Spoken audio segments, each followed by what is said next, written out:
July 2nd, 2018.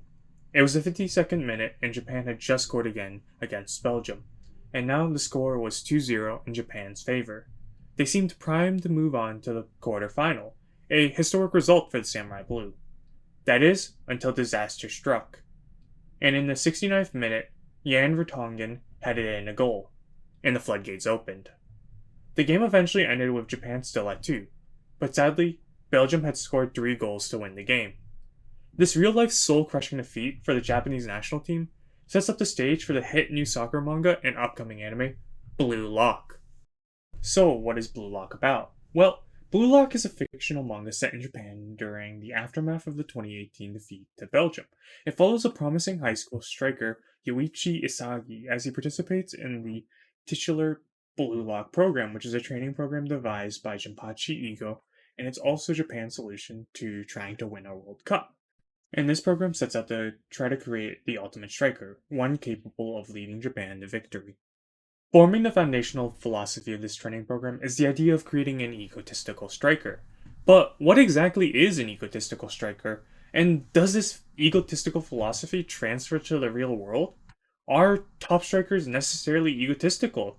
And most importantly, is ego even necessary to succeed in soccer or sports in general? These are the questions that we'll be looking at today as we explore the philosophy of Blue Lock.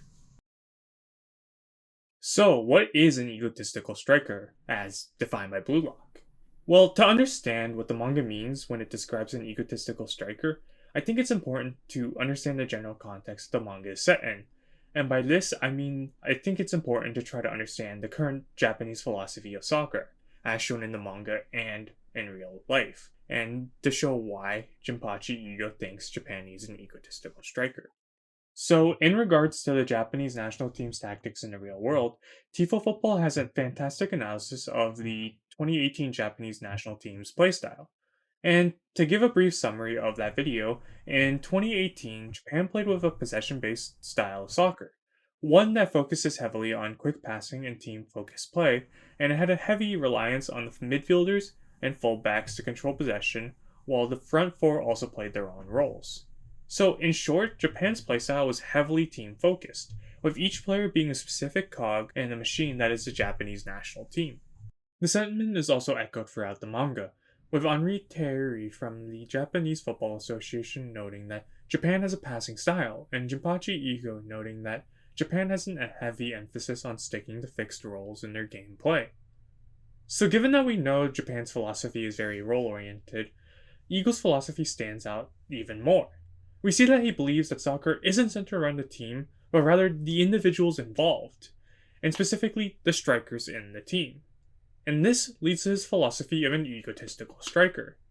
You see, egotistical in this case doesn't mean an asshole in real life, but rather a player with specific qualities of sort. And while Ego doesn't really outright define what an egotistical striker is, he does list a lot of qualities.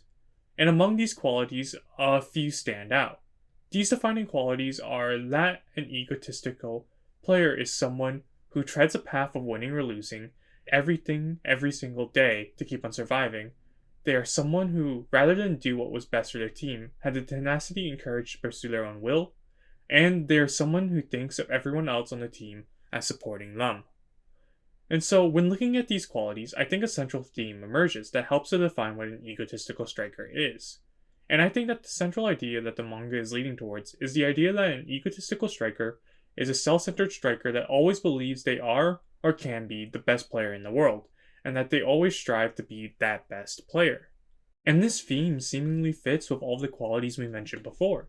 It fits with the idea that a striker needs to take responsibility for the team, since they believe that they are the best player on the pitch, and they have to act to lead the team that supports them to victory. They know that amongst their team, their will and choices are most directly impacting their chances of victory, and as such, they must pursue what they believe in. They also know that they must try to walk each path to victory so that they can continue to be the best player. And that doesn't mean that they don't acknowledge their mistakes, but rather they try to grow from them so that they can always be the best player that they visualize themselves as. And so with this, we can see that Jinpachi Ego's philosophy directly clashes with that of the Japanese national football teams. and specifically with the Japanese national team striker in the 2018 World Cup. When we look back to the Japanese national team, we see that their central striker, Shinji Okazaki, isn't an egotistical striker, but rather he works to bring other people into the match. In making this decision, Shinji Okazaki doesn't match Ego's philosophy, and he effectively denies the existence of a focal point for the Japanese national team. And thus, Ego pins the lack of competitiveness for Japan on this lack of egotism in their strikers. And this leads us to the next point.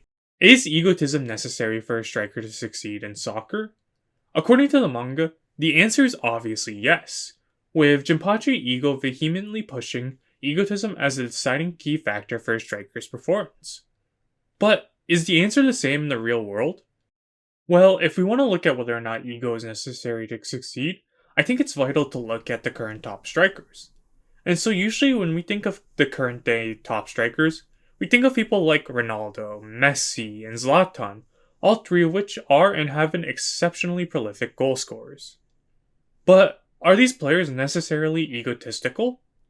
Well, in regards to that, these three players most certainly can be regarded as egotistical players. Ronaldo, infamously after winning his 5th Ballon d'Or, stated that he's the best player in history. Messi's nickname is the Little Dictator, a moniker that he earned as a result of his seemingly dominance over FC Barcelona and his control of their playstyle and the team on the pitch.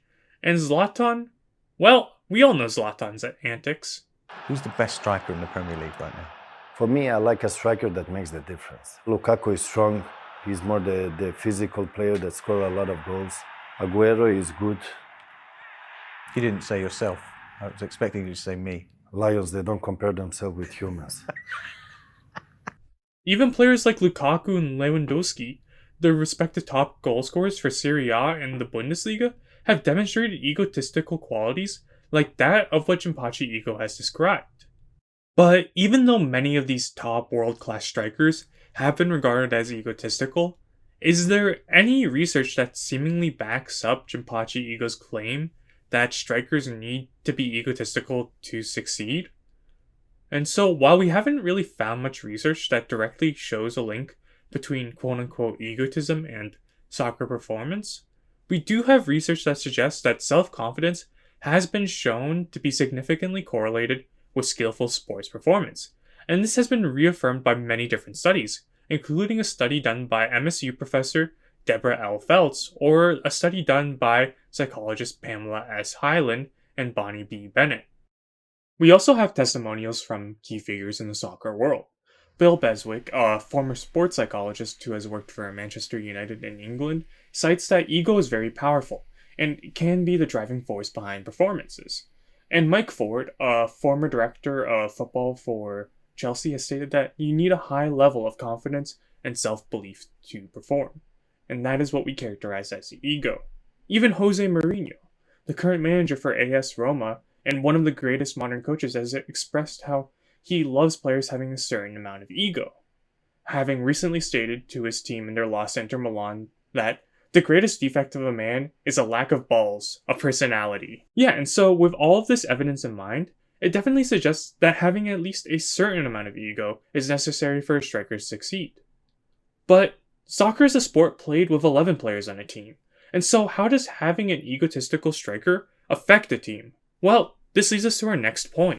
Is an egotistical striker necessary for a team to succeed in soccer? And so the entire framework of the manga is built around the idea that you need an egotistical striker to lead the team. And so in the manga, the answer is generally yes.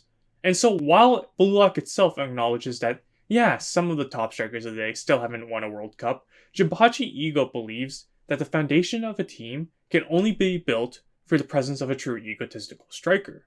Without this foundation, Ego believes that teams will devolve into chaotic, unorganized play, and thus a top striker is needed to guide the team forward. However, when we look at the real world, the results may vary. Sure, historically there have been many teams that have won as a result of being centered around an egotistical striker, with the infamous Real Madrid team of 2016 to 2018 that won 3 Champions League in a row being a prime example. But in the past few years, we notice that the presence of a top egotistical striker isn't the end-all be-all. With teams like Liverpool and Man City having a high prominence in the sport, it sort of breaks the mold of needing an egotistical striker. I mean, sure, Liverpool has players like Mo Salah and Sadio Mane, but manager Jurgen Klopp himself has fundamentally stated that all players are treated equally, with Liverpool goalkeeper Alisson reiterating the statement that you will not find a player with a bigger ego than the collective goals. And Man City has been playing a strikerless system, as described by their coach Pep Guardiola, who is a big proponent of tiki-taka soccer, which is a possession-based, team-oriented playstyle. On the other hand, we have coaches like Max Allegri, the head coach of Juventus, who firmly believes in letting the players' egos shine through the tactics, having infamously stated in the past that the tactics, schemes, they're all bullshit, and that the way to get the best out of players such as Ronaldo is to give them free license to do as they wish on the field and not weigh them down. And so, while a world-class egotistical striker might not necessarily be the end-all be-all, we can still see that these egotistical strikers have a massive impact on teams. For example, Ronaldo, after having left Juve, caused the team to be in disarray, as he was their focal point of attack, and the Juve players themselves admitted to an over-reliance on Ronaldo. A similar trend happened to Messi, who, after leaving Barcelona, the team fell into shambles, performing poorly, and in the season after he left, the team dropped out of the Champions League and the group stages, as well as fundamentally dropped out of title contention by January.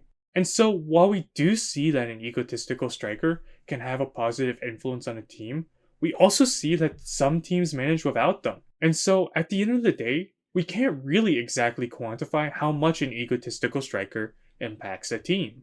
So, what can we really conclude? Honestly, we can't really conclude whether or not Jinpachi Ego's philosophies are all true.